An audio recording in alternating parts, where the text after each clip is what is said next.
हरियाणा प्रदेश में इस बार न केवल समय से पूर्व जो परीक्षा के लिए मूल्यांकन की तैयारियां शुरू कर दी गई हैं, बल्कि साथ ही साथ अगले 15 दिन के भीतर एक बार फिर से परीक्षा आयोजित की जाएगी। यानी विद्यार्थियों को तनाव मुक्त करने के मकसद से हरियाणा विद्यालय शिक्षा बोर्ड के द्वारा ये फैसला लिया गया है। इसके अलावा बिना ड्यूल डेस्क के विद्यार्थी अब फर्श पर बैठकर परीक्षा नहीं देंगे। इस तरह की स्ट्रेटेजी भी विद्यालय शिक्षा बोर्ड के द्वारा अख्तियार की जा रही है। विद्यालय शिक्षा बोर्ड के अध्यक्ष प्रोफेसर डॉक्टर पवन कुमार जी हमारे साथ हैं, उनसे बात करेंगे। सर, इस तरह की शिकायतें आ रही थी कि विद्यार्थी जो है बिना ड्यूल डेस्क के फर्श पर बैठकर टाट पट्टियों पर बैठकर परीक्षा दे रहे थे। हाईटेक विद्यालय शिक्षा बोर्ड, हाईटेक परीक्षाएं, लेकिन विद्यार्थी फर्श पर बैठकर परीक्षाएं दे रहे थे। किस तरह का निर्णय अब लिया जा रहा है? देखिए, पहले भी जैसे आप और हम सभी जानते हैं, कुल 1433 परीक्षा केंद्र पूरे हरियाणा में हरियाणा विद्यालय शिक्षा बोर्ड द्वारा सेकेंडरी सीनियर सेकेंडरी की जो परीक्षाएं चल रही हैं 2025-26 सेशन की, इसके लिए बनाए गए हैं।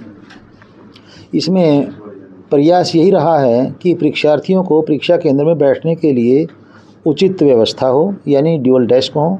इसके साथ साथ पानी का या मतलब वॉशरूम वगैरह का जो सुविधा वो अच्छी तरह से हो, सीसीटीवी कैमरा लगे हों।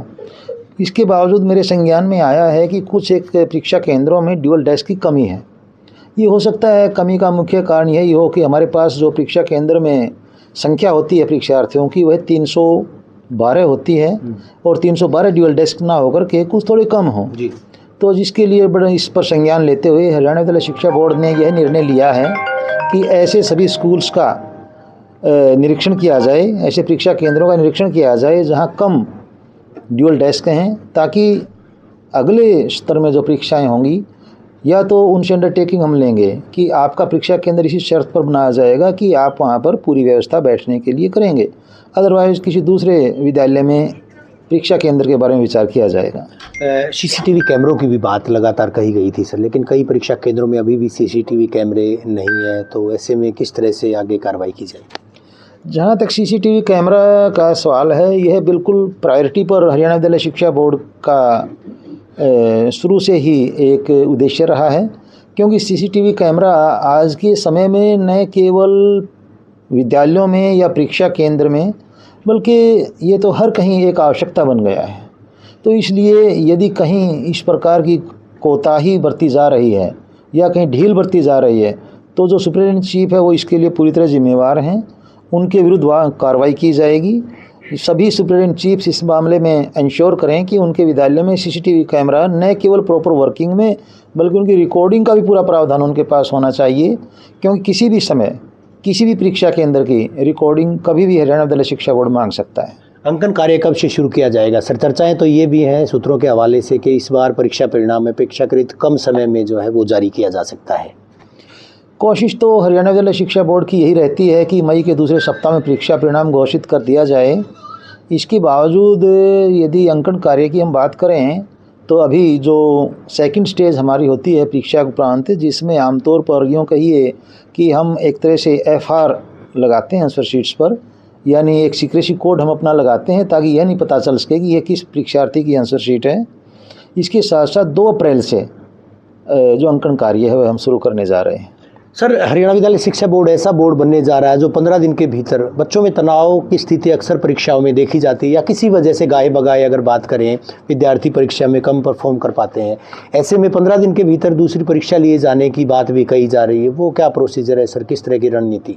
यह जो परीक्षा में तनाव की स्थिति है, इस मामले में मैं आपको बताना चाहूँगा, माननीय प्रधानमंत्री महोदय भी हर वर्ष परीक्षा शुरू होने से पहले परीक्षार्थियों से बाकायदा परीक्षा पर चर्चा करते हैं, जिस चर्चा का मुख्य उद्देश्य यही होता है कि परीक्षार्थी किस प्रकार से तनाव मुक्त परीक्षा दें।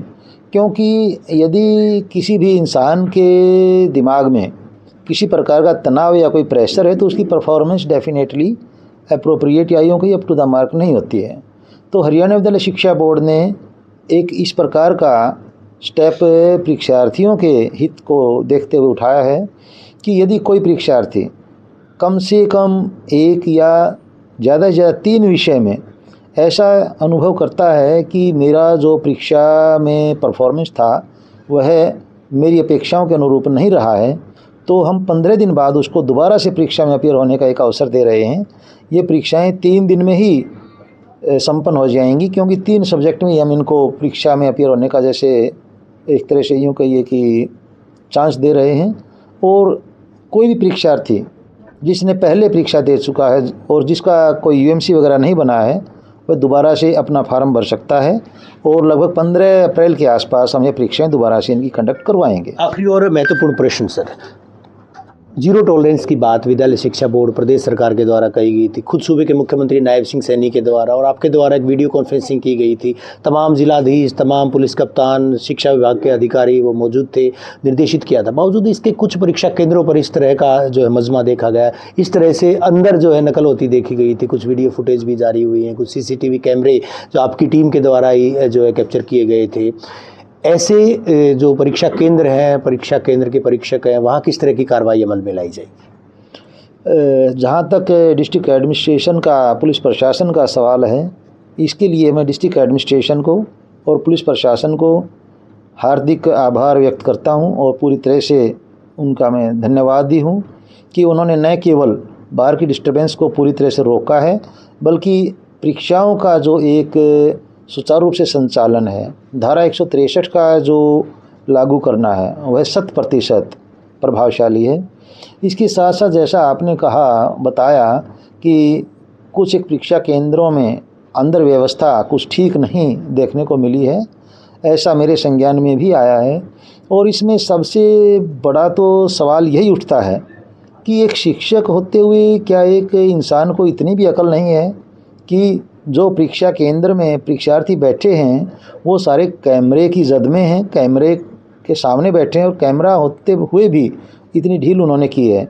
इसका साफ साफ मतलब यही है कि ऐसे जो इन्विजिलेटर या जो स्टाफ ऑन ड्यूटी है वह अपने कर्तव्य के प्रति ज़्यादा यूँ कहिए कि सीरियस नहीं है और उनके विरुद्ध विभागीय कार्रवाई की जाएगी। परीक्षा भी कोई रद्द किए जाने बारे विचार किया जा सकता है? इस बारे में जहाँ तक परीक्षा रद्द करने की बात है, 1-2 कमरे में जैसे इस तरह की रिपोर्ट हमारे सामने आई है, तो उस 1-2 परीक्षा कक्ष को देखते हुए पूरी परीक्षा रद्द नहीं की जा सकती। लेकिन ऐसे परीक्षार्थियों का मैं आपको ये बताना चाहूँगा, बाद में भी अनफेयर मीन केस बनाने का प्रावधान है। जैसा कि मान लीजिए किसी परीक्षक के पास, किसी इवेलुएटर के पास कोई आंसर शीट आती है और उसमें ऐसा फील होता है कि आस पास की या एडजेंट 2 जो आंसर शीट्स हैं उनमें एक जैसा सारा जो मटेरियल है, रिटन मैटर जो लिखा वो एक जैसा है, वहाँ भी केस बनाया जा सकता है।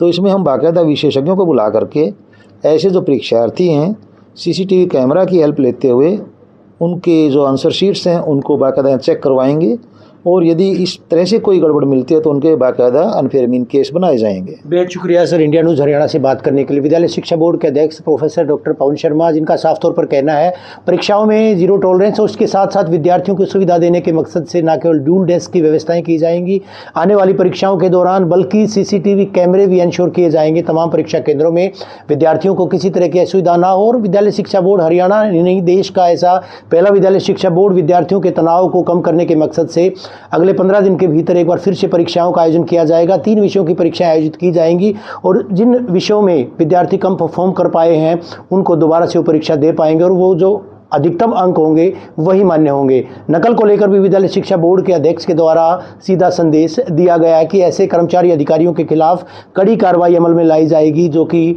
नकल को प्रोत्साहित कर रहे हैं या फिर इस तरह के मामलों में संलिप्त मिलते हैं। वीडियो जर्नलिस्ट सुमित अवस्थी के साथ रवि जांगड़ा, इंडिया न्यूज़ हरियाणा।